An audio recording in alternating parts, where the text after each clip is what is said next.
Call this meeting of the Nevada Commission for the Reconstruction of the V&T Railway to order. Let's go ahead and start with a roll call and determination of quorum. Are you okay doing that for us, Allison? David Peterson, not present. Denny Dotson. Here. Clay Mitchell. I'm here. Stephanie Hicks. Here. Jim Wells. Here. Great. It appears we have a quorum. As Mr. Peterson's not here today, he's asked me to run the meeting, so I'm going to do my best. Let's go ahead and start with the Pledge of Allegiance. If you'll join me, please. I pledge allegiance to the flag of the United States of America and to the republic for which it stands, one nation, under God, indivisible, with liberty and justice for all. Thank you. So our next item. Clay, this is Mike Rowe. I'm appearing virtually as well. Thank you, Mike. Noted. All right. So our next agenda item is public comment. The public is invited at this time to comment on and discuss any topic that is relevant to or within the authority of this body. I will note that we will have public comment at the end of the meeting as well. Is there anyone online wishing to give public comment? There are no callers on the line at this time. Very good, thank you. I will point out that because we did not get the WebEx notification out as early as we would have liked to, I'm going to share the phone number in case people want to call in. And if given that it's kind of out of the ordinary, if someone does call in, maybe we'll break in and allow that, and then or they can comment at the end of the meeting. That number is 775-686-9037. And certainly if you're on the WebEx and can get through that way, that's perfectly fine as well. So just wanted to make note of that. So seeing no public comment at this time, we will move on to agenda item number 4, which is for possible action, and that is approval of the minutes of the January 26, 2022 meeting. Any corrections, additions, subtractions that we need to make to those minutes? Yeah, one. And it's a relatively minor one, but starting on page 3, where it says number 9 for discussion only, that should be number 10. You're off by a number because it's actually at the bottom of page 2. It's the number 8 that should be number 9 because the consent agenda didn't have any action on it. So all the numbers from there on need to be added 1. So you said numbering from there on Yeah. just needs to be pushed down 1? Yep, just needs to be pushed down 1, Okay. so And that is it aligns with the original agenda. Great. And is that including the 8 on the bottom? Yes. After the end of consent? Number So- 8 should be number 9, and that's where it number 9. starts. And then all the way through. Great. All right. Any other corrections we need to make on those minutes? If not, then I'll take a motion to approve those minutes. I would move to approve the minutes with the corrections to the numbering. Great. Thank you. Have a motion from Jim. I'll second that. Great. And a second from Stephanie. Any further discussion or public comment on the motion that's on the floor? Seeing none, we'll call for the vote. All in favor of approving the minutes with the noted correction, please say aye. Aye. Aye. Any opposed? Motion passes unanimously. Thank you. We'll now move into our consent agenda. We have 2 items on the consent agenda. Do any members of the board want to pull any of these items for further discussion to be heard separately? All right, any, let's see. Should we discussion first, or should we get a motion on the floor and then discuss? Let me do the discussion first. Okay, Because there's a slight difference. If you notice in the period activity, the expenditure total on the budget report compared to the amount that's on the check report. And historically, I would have been like, why is there a difference? But now I know why there is a difference.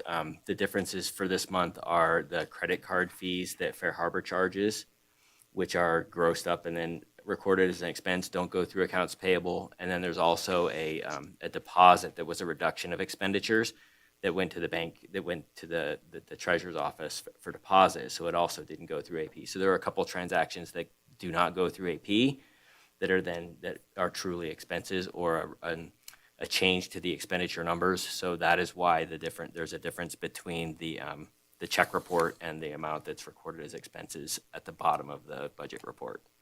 Got it. Do we anticipate that will continue, that's normal, so to speak? Yeah, that will be normal, especially as we start selling tickets again and start running the Fair Harbor system again. The refund is kind of uncommon, but the credit card charges will always be a variance.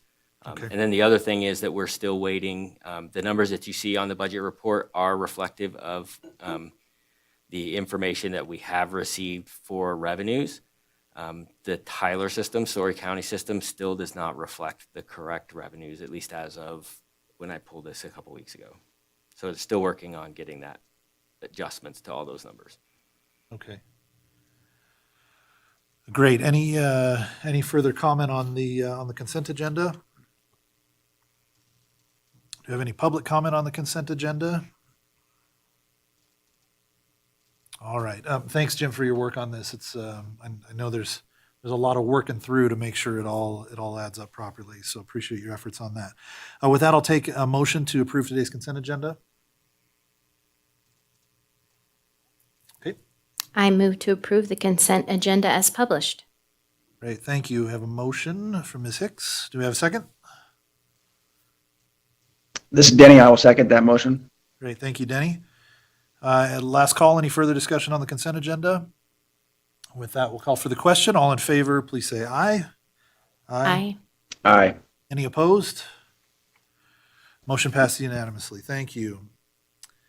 As we have no business under item 8, we'll move to item number 9, which is a discussion and possible action regarding the contract FY 22-C003 for Gabe Williman Railroad Construction in response to request for proposal 2021-26 track maintenance services.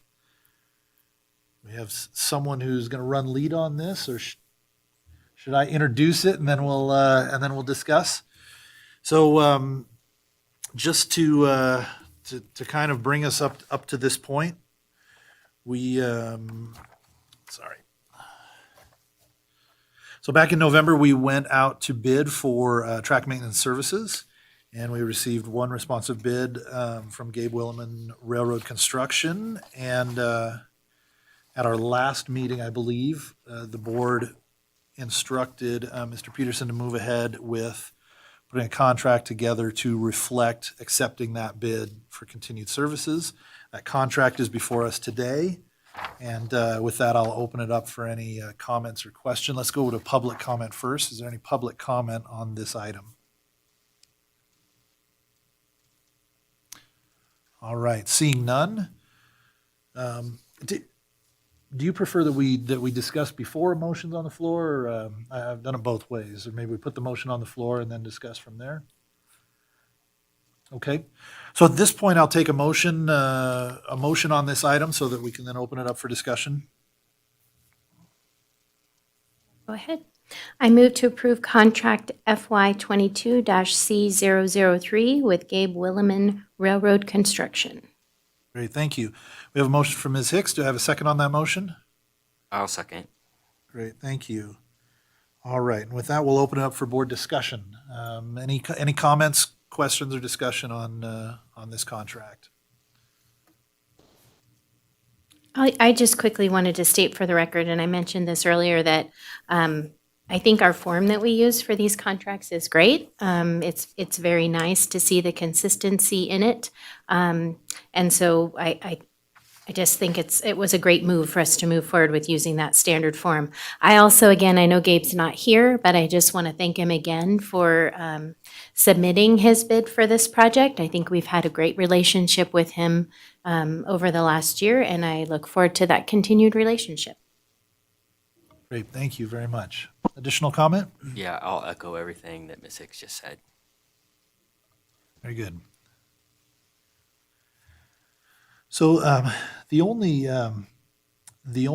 question that I had, and I probably should have asked Dave this, is just has to do with the ending date on the contract. It's a 4-year and 1-month contract, which in and of itself is not an issue for me. I was actually maybe just hoping to make sure that that Gabe was comfortable with that and realized that it was not a 4-year contract. And I guess I'm assuming the structure is such that that extra month is not going to necessarily burden him, put him out for having to provide, because it's uneven as far as where the services fall throughout the course of the year. And so, so anyway, I had not even done the math. I just noted that because we discussed it before, that the proper ending date for the contract would likely be March 31st, but we needed it to start as of March 1st. And so, So that's what the RFP had in it, because I did go back. The RFP had the March 21st or March 31st, 2026 date in it.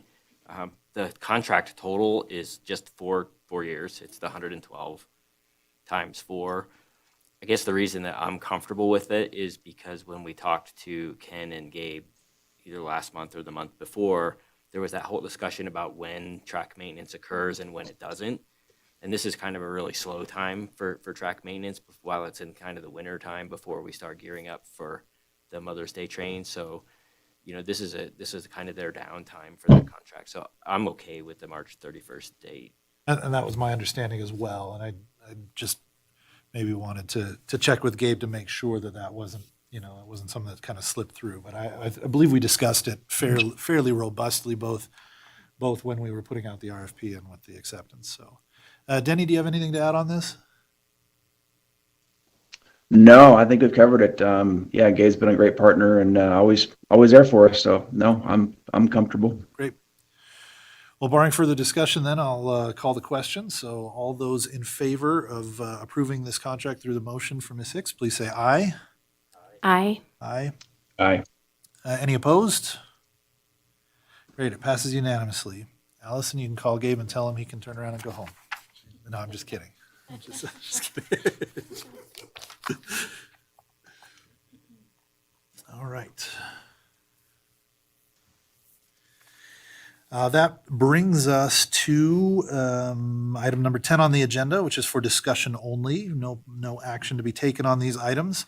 And that's our monthly non-action items. And first we'll go to our attorney's report from Mr. Mike Rowe. Thanks, Clay.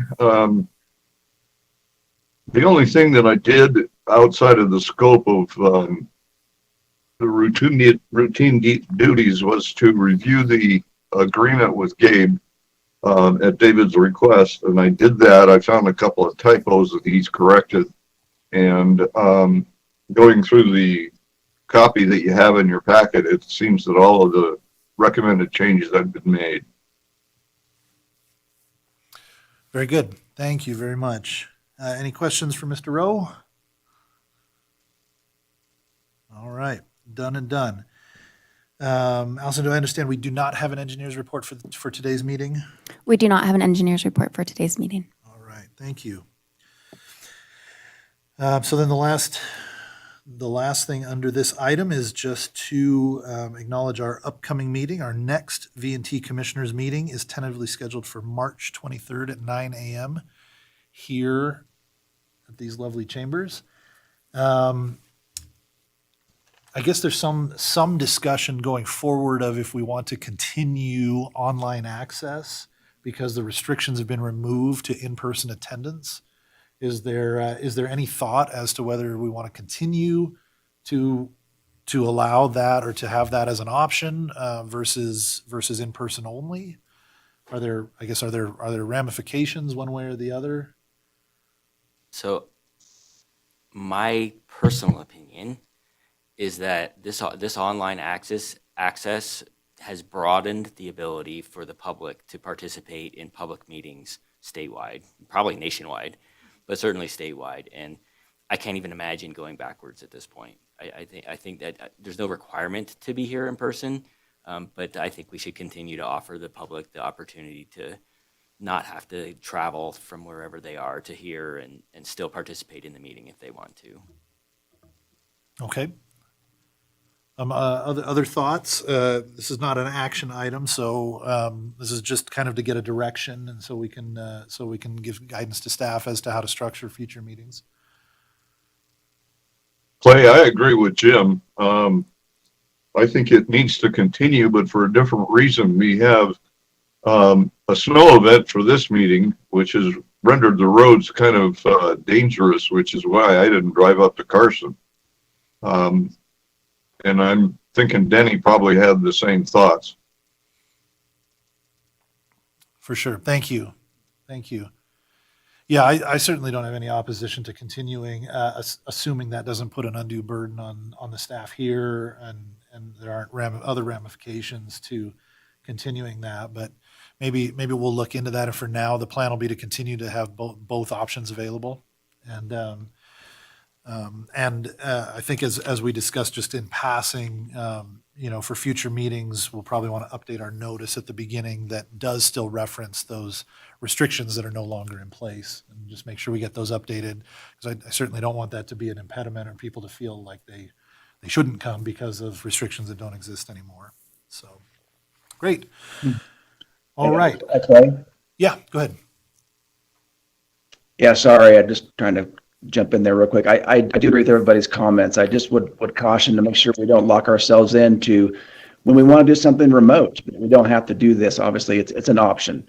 With the VCTC, it's convenient to go in the courthouse because they have technology, but we used to bounce around to other venues too, and sometimes we may do that, but where that Zoom option will not be available. So I just want to make sure we're not locking ourselves in. It's a totally an option when it's available. Great. Thank you. Thank you. Yeah, certainly something to consider. And, and if we do decide to take the show on the road, there are options, for allowing Zoom access, maybe definitely not as sophisticated as what's built in here, but certainly workable that are mobile. So something we can take a look at for the future. But as far as we're concerned, the next meeting will be here, and it will be in the same format as we have been holding them. So thank you. All right, our next agenda item, number 11 here, is commissioner comments or announcements and requests for information. No action will be taken. No discussion among the members or with staff will take place during this agenda item. Do we have any commissioner comments or announcements or requests for information? Yeah, I actually have a couple. There was a note or a comment in the minutes from the January 26th meeting that kind of reminded me of something, and that was the whole rail bikes finalization of the numbers for the rail bikes, and there was supposed to be a call with them the week after the January 26th meeting, and at some point, that's something that's got to come back to the board with a final reconciliation. It doesn't have to be today, but at some point. And then the other thing that I think that when I was going through Gabe's contract, the other thing that kind of came to mind is that we need to remember that all of our contractors need to provide their insurance and business license information to continue to make sure that it's up to date. So I just want to make sure that we're doing that on a regular basis. Great. Thank you very much, Jim. If I may address the meeting with Freedom Rail, we did have a meeting on the 14th of February, and their team is currently reconciling the numbers before they will be going on sale. Great. Do we have other commissioner comments or announcements, request for information? Yeah, this is Denny. Go ahead, Denny. I just want to follow up. I know that we're getting close to presenting a tentative for probably next month. I'd probably be a sidebar with Jim, or we probably want to get together with Allison and set a date. I know my calendar is getting pretty full, so just want to follow up on that from our workshop comments on that little subcommittee. Very good. Thank you. Any further commissioner comments or announcements? Go ahead. Yeah, go ahead, Stephanie. I just wanted to again thank both Allison and Leah for the board retreat. I think the commission retreat. I think it was wonderful. I know a lot of us had to run out the door last minute because it was a long day, but it really was well done. I think there was a lot of good discussion, and you had it laid out very nicely. So thank you for. I know that's a lot of work. Thank you for your efforts in it. Great. Thank you. All right. If we don't have any further commissioner comments and announcements, we'll go to item number 12. which is public comment. We'll open public comment back up, and the public is invited at this time to comment on any matter that is not specifically included in the agenda as an action item. No action will be taken on a matter raised under this item of the agenda. So we'll go ahead and open up public comment. Come on up.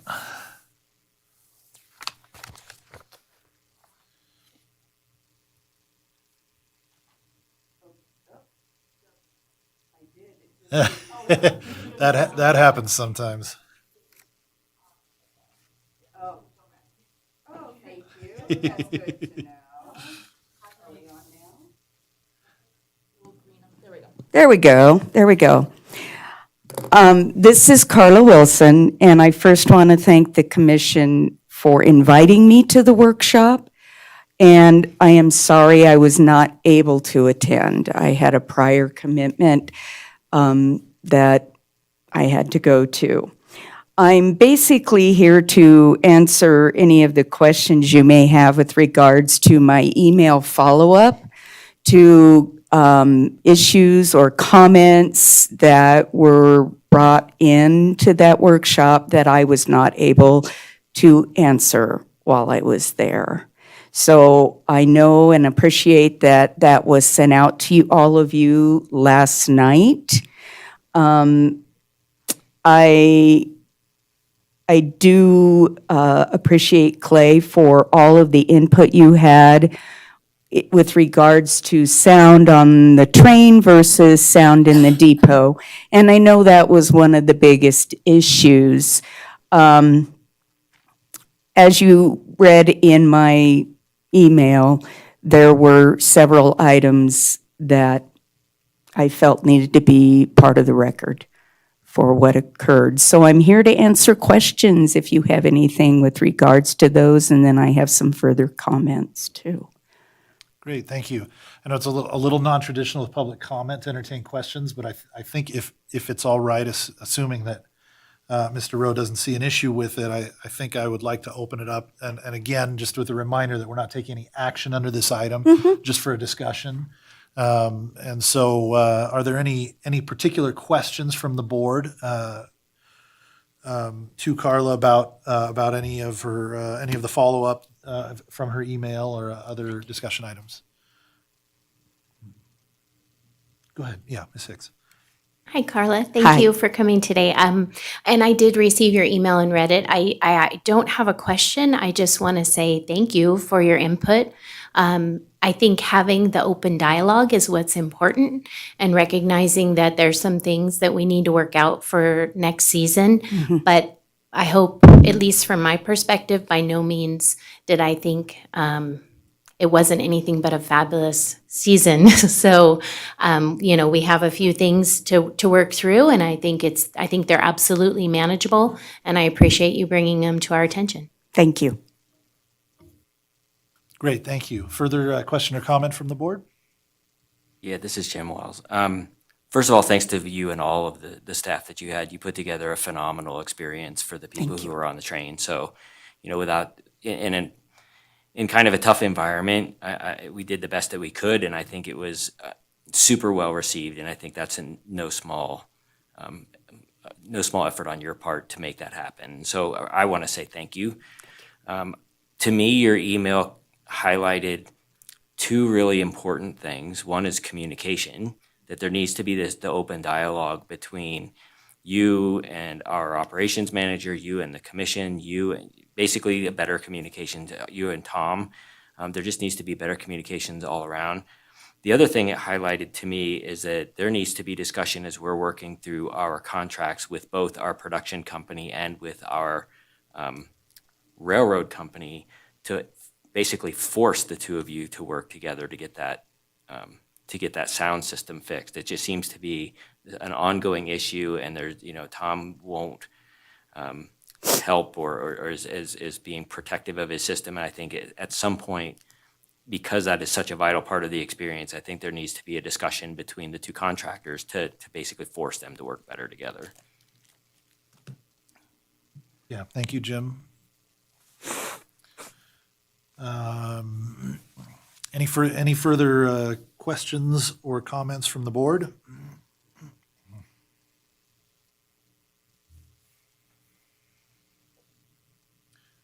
Yeah, and I'll just add this, I know in the workshop environment, I think we came into that, and I'm maybe a presumptuous speaking for the other board members, but looking at how we can improve, what we can do better. And so that conversation, I think, may have tended towards,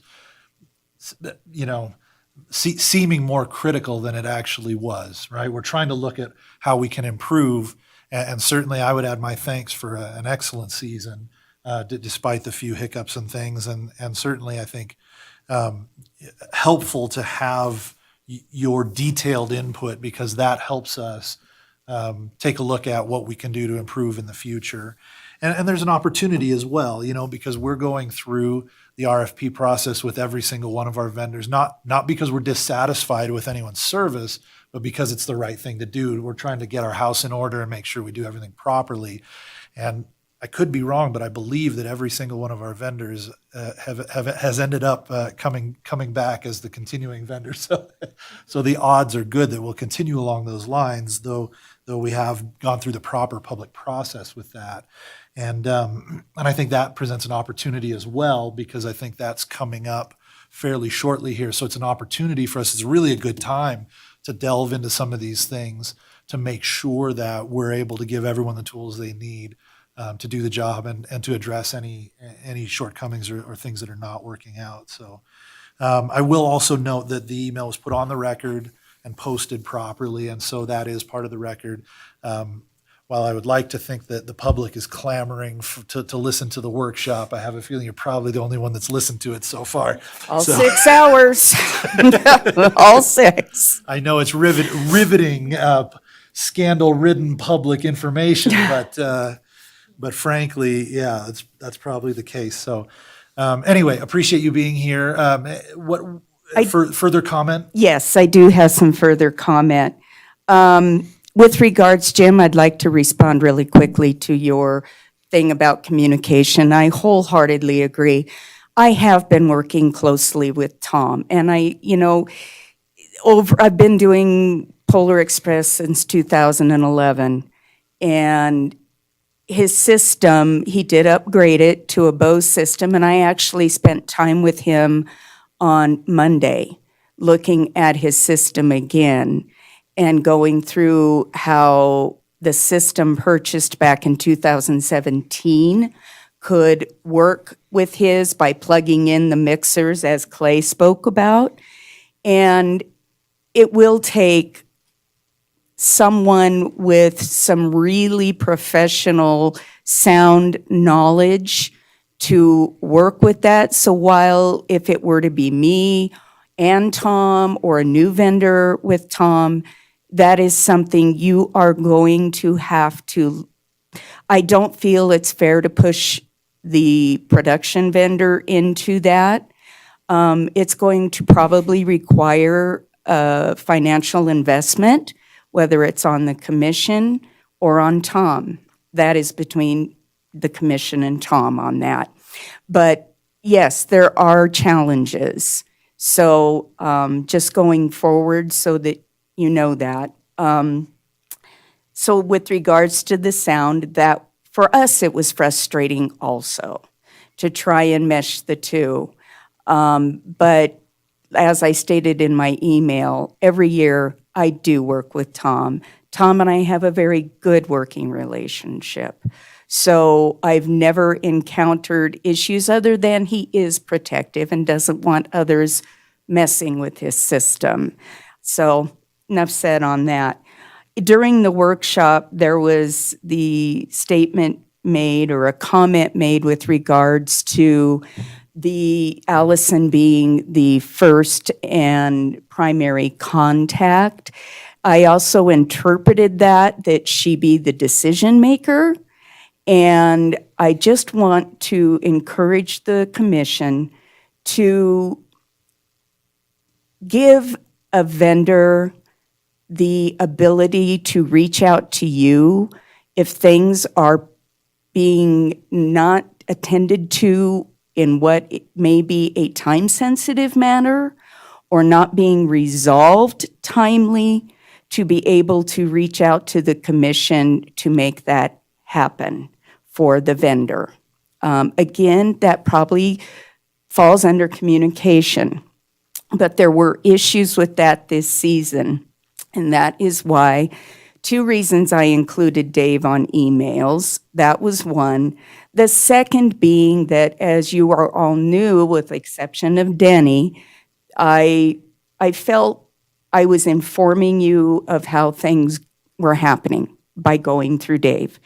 So I would appreciate, for a future vendor, that they have that ability and it's not locked into the contract in the verbiage stating that the operations manager is the final decision maker.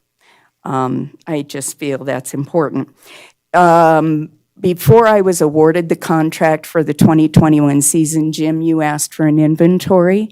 I would like to report, if you've not received that, it has been done. And it is in an Excel spreadsheet. It has been emailed to Allison so that she has it, everything that is in the Connex box related to either the North Pole or the train cast. It is all there. Everything is accounted for number-wise, so on and so forth. So I did provide that at the end of this season. I appreciate that you acknowledged my wonderful cast and how they struggled that very first night with the sound. I was very, very proud of them. I am very proud of the production we put on. I know I heard several wonderful comments from people coming off the train, people emailing me and that know me in town and telling me how they enjoyed it tremendously. We do try and make it fresh to some degree every year so that our repeat riders do not feel, well, that's the same thing I saw last year, So I work very hard to strive for that. So anyway, again, I apologize that I was not at the workshop. I truly did want to be there, but I had a very good commitment I had to be at. So thank you again. It's always my pleasure I take great pride in any production that I do, and I appreciate you acknowledging that. Great. Thank you very much. Ms. Wilson, is it possible for us to forward over? Have you seen the feedback that we got from the survey? Is that something Yes, maybe we can I've share? seen Okay, it. perfect. I just wanted to make sure because I think that's helpful all around. Oh, it was. Yeah, and I know, again, we didn't get into that, but we really scanned through it. Negative There's- and positive. for It's sure. always good It input. pulls people out for sure, so, good. Well, I think we have an excellent opportunity now when we're not in the thick of it to evaluate. Yes. And I think, we have some challenges as a commission, right? Because we do our business in public. We're a committee, if you will. And so it's difficult for us individually to be involved in operational decisions, but understanding as well the need for clarity in authority and who's a decision maker and what we can do if something needs to be addressed. And so maybe that's something we can agendize in the future just to make sure that we have very clear lines of communication and authority so there's not a lack of clarity and that we know how we can help when it's called for, how we can support and help appropriately and make sure that we're not doing things inappropriately. So, good. Well, there's nothing to do here. So unless unless there are further things you want to share, thank you again for being here. I think it's really valuable to hear from you, and certainly no need to apologize for not being able to make it. We all have conflicts at times. And I think we can look at the specific issues and then see how we want to address those going forward. So, all right. Is there any other public comment before I close out the public comment at the end of the meeting here? Great. It appears there is none. So with that, we'll move to item number 13, which is for possible action to adjourn. Do we need a motion for that, or is it something we can just do? All right. Having exhausted our agenda, I declare this meeting adjourned. Thank you, everyone.